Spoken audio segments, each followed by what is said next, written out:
A reading from Ecclesiastes. The words of the teacher, the son of David, king in Jerusalem. Vanity of vanities, says the teacher. Vanities of vanities, all is vanity. What do people gain from all the toil at which they toil under the sun? A generation goes and a generation comes, but the earth remains forever. The sun rises and the sun goes down and hurries to the place where it rises. The wind blows to the south, goes around to the north, round and round goes the wind, and on its currents the wind returns. All streams run to the sea, but the sea is not full. To a place where the streams flow, there they continue to flow. All things are wearisome, more than one can express. The eye is not satisfied with seeing, and the ear is not filled with hearing. What has been is what will be, and what has been done is what will be done. There is nothing new under the sun. Is there a thing of which it is said, "See, this is new"? It has already been in the ages before us. The people of long ago are not remembered, nor will there be any remembrance of people yet to come by those who come after them. A show of hands, how many of you have actually read through Ecclesiastes, or a good chunk of it? I can remember very clearly in high school, I had read some of the smaller books of the Old Testament and thought, well, this is a smaller book of the New Testament, and I'll read this one. And I'm pretty sure I made it through about chapter 1 before I decided that I had no idea what was happening and completely gave up on the whole point of it. Because I think the truth is, it is a little bit of a harder text, despite what seems like kind of an upbeat idea. It is a very Lenten book in its heart. This idea that much of what we hope for might not turn out.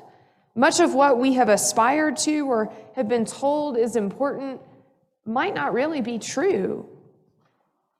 And that's a very Lenten theme as we approach Holy Week, this idea that these things that the world has promised us or has told us are valuable, well, they might just not turn out to be that way.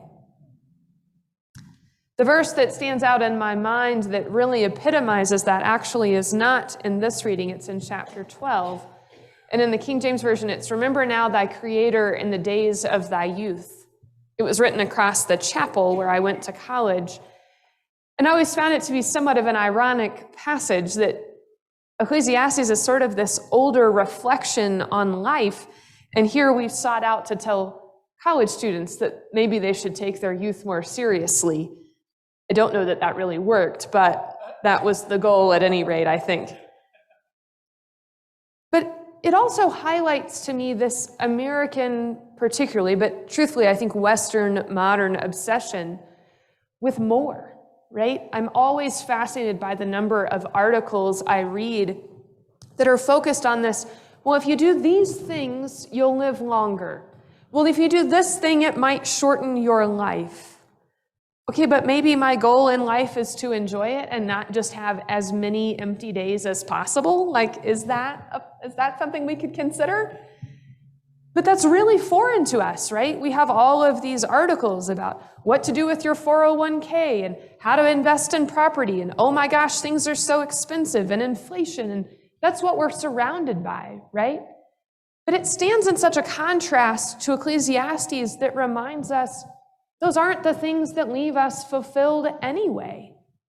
And it's a real contrast that I think we see the closer we get to Holy Week and to Easter, that maybe the world just has different priorities.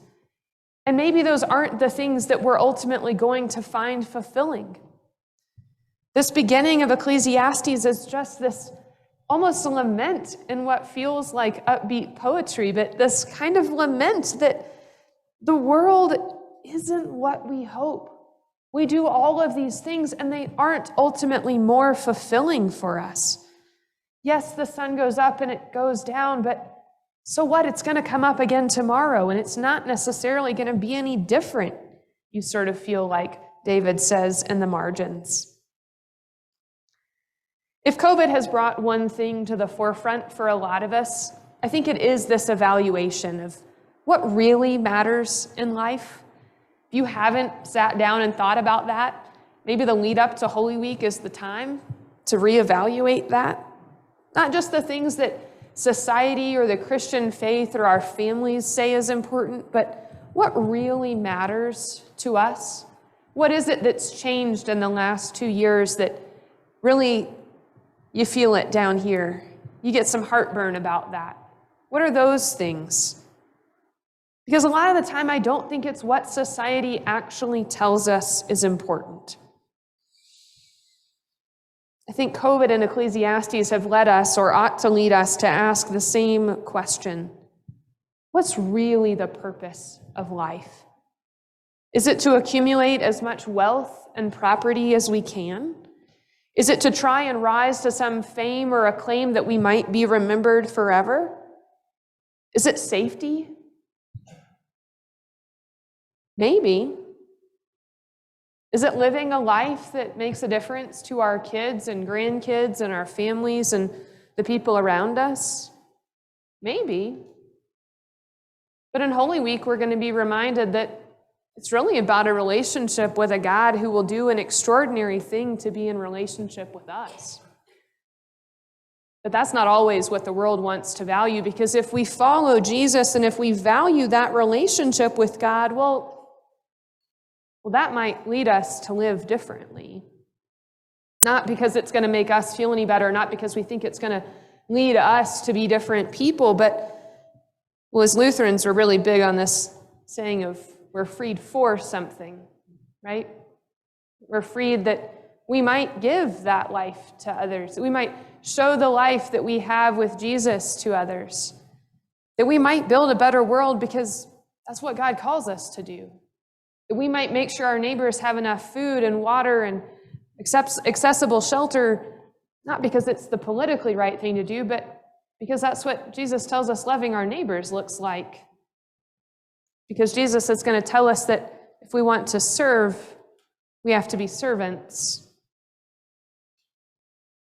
The world offers us this grandiose promise a lot of the time. We just do these things. You'll have all you need to be healthy and wealthy and prosperous, and that will make you joyous. And Ecclesiastes reminds us that that's not true. Holy Week reminds us that that joy is only in relationship with God and in community with one another. Amen.